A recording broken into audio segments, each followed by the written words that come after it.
വിദേശ രാജ്യത്തേക്ക് പോകുന്ന നേഴ്സസ് ഓഫർ ലെറ്റർ വരുമ്പോൾ ശ്രദ്ധിക്കേണ്ട പ്രധാനപ്പെട്ട കാര്യം അവരുടെ സാലറി, ബേസിക് സാലറി എന്താണെന്നുള്ളത് കൃത്യമായിട്ട് മനസ്സിലാക്കുക. അതുപോലെ അവർക്ക് ലഭിക്കേണ്ട അലവൻസ്, അത് ഡിപ്പാർട്ട്മെൻറ്റ് ബേസ്, അതുപോലെ അവരുടെ എക്സ്പീരിയൻസ് ബേസിൽ കിട്ടേണ്ട അലവൻസ് കാര്യങ്ങൾ കൃത്യമായിട്ട് എൻ്റെ അത് രേഖപ്പെടുത്തിയിട്ടുണ്ടോ എന്നുള്ളത് നമ്മൾ മനസ്സിലാക്കുക. അതോടൊപ്പം ഓവർ ടൈം ഉണ്ടോ എന്ന് നമ്മൾ മനസ്സിലാക്കി, ഓവർ ടൈം ഉണ്ടെങ്കിൽ അതിൽ നമുക്ക് ഓവർ ടൈമിൻ്റെ തുക ലഭ്യമാകുമെന്നുള്ള കാര്യം ഉറപ്പുവരുത്തുക. അതുപോലെ തന്നെ വിസ, അതുപോലെ അവരുടെ ടിക്കറ്റ്, നമ്മുടെ ഇൻഷുറൻസ് എന്നീ കാര്യങ്ങൾ കൃത്യമായിട്ട് ഓഫർ ലെറ്ററിൽ മെൻഷൻ ചെയ്തിട്ടുണ്ടെന്ന് നമ്മൾ മനസ്സിലാക്കുക. അതുപോലെ തന്നെ അതാത് രാജ്യങ്ങളെ നമ്മൾ എങ്ങോട്ട് പോകാൻ ഉദ്ദേശിക്കുന്നു അതാത് രാജ്യങ്ങളെ ലേബർ ലോ അനുസരിച്ചുള്ള മുഴുവൻ കാര്യങ്ങളും കൃത്യമായി ഓഫർ ലെറ്ററിൽ പ്രതിപാദിച്ചിട്ടുണ്ടോ എന്നുള്ളത് നമ്മൾ മനസ്സിലാക്കുക.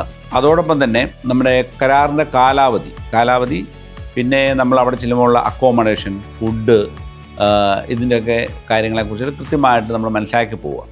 അപ്പോൾ അത് ഓൾമോസ്റ്റ് GCC കൺട്രീസിൽ അക്കോമഡേഷൻ കമ്പൽസറി ആയിട്ട് നമുക്ക് പ്രൊവൈഡ് ചെയ്യുന്നുണ്ട്.